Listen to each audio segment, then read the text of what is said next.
Dans Photoshop, il est aussi possible d'aller chercher des objets 3D existants et de les intégrer là, à un paysage, une photo, etc. En fait, même dans le panneau 3D, dans le menu tout en haut, on a accès à ce qu'on appelle obtenir du contenu supplémentaire. On va cliquer ici pour voir qu'est-ce qui se passe. Ça nous ouvre un site web qui est chapeauté par Adobe, qui s'appelle photoshop.com. En fait, il y a possibilité d'aller chercher plusieurs ressources externes en lien avec Photoshop, comme on peut voir ici des modèles 3D. On va y revenir dans 2 secondes. Et effectivement, d'autres éléments comme les IBL qu'on a déjà discuté. Donc ici, plusieurs sites qui sont suggérés. Pour en avoir regardé certains d'entre eux, il y en avait vraiment beaucoup qu'il fallait quand même payer souvent concernant là, les objets 3D en question qu'ils présentaient. Il y en a un qui se distinguait un peu plus par la gratuité, c'était Archive 3D. Donc si on regarde ce site-là, ici, vous pouvez voir, là, il y a beaucoup de publicité. Bon, c'est pas évident de se retrouver, mais la plupart des visuels, en tout cas que j'ai testés, étaient gratuits.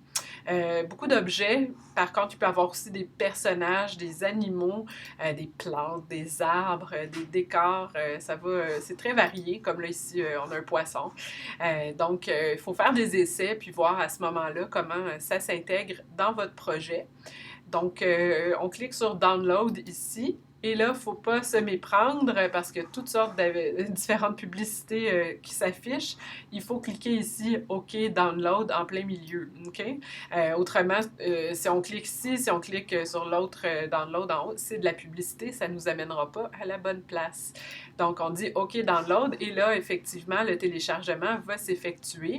Un document zip, dans la grande majorité des cas, qui contiendra à ce moment-là l'ensemble des ressources. Donc, dans ce cas-ci, un document assez simple. On avait simplement l'objet 3DS qui provient de 3D Studio Max.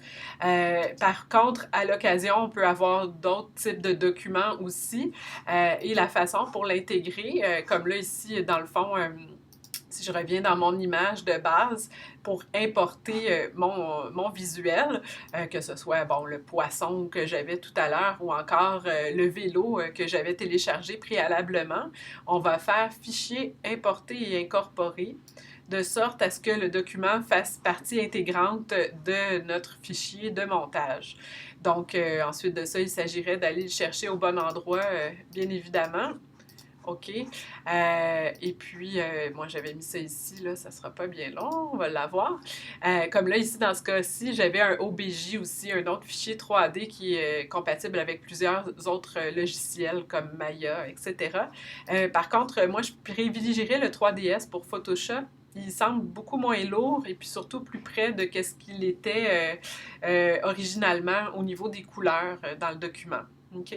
Donc, on va voir ce que ça donne. On fait OK. On va me demander pour le profil de couleur, je vais faire OK aussi, tout simplement. Et puis là, ça va différer d'un visuel à l'autre, comment il se présente. Là, ici, c'est relativement pas pire. Là, on voit bien le vélo, il est intact. Soyez pas surpris si même des fois, l'objet s'est complètement déconstruit, qui a été finalement éclaté un petit peu, puis qu'on doive replacer les morceaux. Ça semble être une histoire de compatibilité. Donc, vraiment, ça, je dirais, ça dépendra des images que vous téléchargerez. Je peux importer le poisson pour le plaisir aussi, là, pour voir finalement comment ça va se présenter. Importer, incorporer dans mes téléchargements ici. Et là, attendons que je le retrouve en espérant avoir le bon document. Voilà, je cherche. J'aurais dû le renommer, je l'aurais su tout de suite, mais c'était celui-ci ici. Donc, 3DS, voilà, je fais importer. OK. Puis là, on va voir quel aspect le petit poisson peut prendre. Donc, ici, il a relativement gardé ses propriétés. Il semble être resté intact. Donc, ensuite de ça, il s'agirait de regarder là, avec ce fichier-là comment on va pouvoir le modifier, là, bien sûr, par rapport à ses propriétés 3D.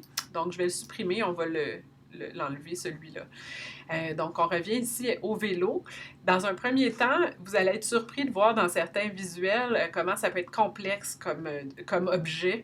Là, ici, je fais juste descendre vers le bas. Là, je dois avoir à peu près 30 sous-calques 3D qui correspondent tous à des formes dans mon vélo. Le cercle, la sphère, etc., qui composent cet objet-là. Présentement, ils ne sont même pas regroupés, ils sont tous lousses dans mon document, ce qui fait en sorte que si je souhaitais sélectionner mon vélo complet, j'aurais vraiment beaucoup de misère. Donc, première des choses dans ce cas-ci, puis encore une fois, ça va arriver des fois que vous allez les importer puis qu'ils vont être déjà bien regroupés. Donc, il n'y a pas de, comment dire, vraiment de règles de base pour ça. Donc ici, je sélectionnerai en tenant majuscule l'ensemble de mes sous-calques, ici 3D, et je vais faire un commande G, donc regrouper dans le fond commande G pour me créer un dossier, un groupe que j'appellerai vélo dans ce cas-ci. Je peux le masquer pour voir, effectivement. Ensuite de ça, j'ai plus rien là. Qui dépasse. Je pourrais bouger le vélo pour vraiment valider, mais là, c'est correct. J'ai simplement cet objet-là. Donc, je peux en changer l'orientation, évidemment. Et puis, dans un premier temps, là, juste le positionner à peu près comment je peux le visualiser selon mon concept. Je dirais avant tout, une autre chose qui serait bonne, je vais faire commande Z, ça serait quand même de positionner la ligne d'horizon d'une façon similaire à l'image qu'on a comme référence. C'est assez proche de ce que j'ai là, pour commencer, mais je peux faire d'autres essais malgré tout là, de perspective avec ma grille. Comme on voit, c'est un peu comme en contre-plongée. Je pourrais effectivement là, le redresser un petit peu. Puis ensuite de ça, vu que j'ai fait mon groupe pour le vélo, poursuivre avec la rotation selon l'angle que je souhaiterais adopter pour cet élément-là. On sait qu'avec la lumière, ça va avoir une incidence également sur l'ombrage. Donc, il ne faut pas hésiter à tester différentes autres lumières, différents autres axes, si on souhaite rester plus près de la réalité de notre image de référence, comme du paysage qu'on a derrière. Là, c'est sûr que logiquement, je serais un petit peu en contre-jour. Par contre, il n'y a rien qui m'empêche, si j'ai envie de conserver malgré tout un petit peu plus de lumière sur mon objet, il n'y aurait rien qui m'empêcherait de le faire non plus. Je dirais, c'est d'avoir un heureux compromis entre le réalisme et également qu'est-ce qui est agréable aussi à voir. Donc, si je souhaitais rapidement modifier des couleurs dans mon objet, c'est sûr que là, d'aller commencer à chercher parmi les calques, qu'est-ce qui est quoi, ça peut devenir assez long, merci.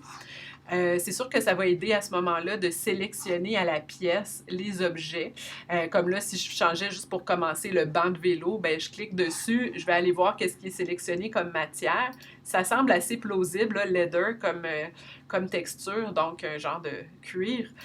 Et puis, il n'y a rien qui m'empêcherait ici, à ce moment-là, d'utiliser l'œil pour le masquer, pour vraiment valider si c'est bien ça. On voit dans mon panneau propriété, ça s'est affiché. Je peux changer la couleur si je veux, je peux changer la texture comme on l'a déjà vu ailleurs. Donc vraiment, je dirais après ça, c'est selon ce que vous avez en tête pour la modification de votre objet. On voit qu'il a modifié aussi le garde-boue. Donc c'est sûr que ça arrive parfois qu'il y ait des éléments qui sont regroupés. Donc à ce moment-là, il faut voir, là, c'est sûr, en espérant que ça convienne malgré tout au visuel que vous souhaitez faire. Donc, ensuite de ça, une façon rapide de visualiser, on clique sur l'arrière-plan. Déjà, ça a quand même de l'allure. Il ne faut pas oublier que ce n'est pas encore une image qui a été rendue, donc elle est en affichage de prévisualisation. C'est sûr que là, pour avoir un meilleur aperçu du visuel, des effets de reflets métalliques, etc. Il peut s'agir de sélectionner une partie et bien entendu, si on prend notre outil 3D ici, en sélectionnant mon calque 3D, je vais bien entendu pouvoir générer un rendu qui me donnera l'air juste un peu plus sur cette image-là qui a été importée à l'intérieur de ma photo. Donc, bonne suite d'exploration à tous et à bientôt!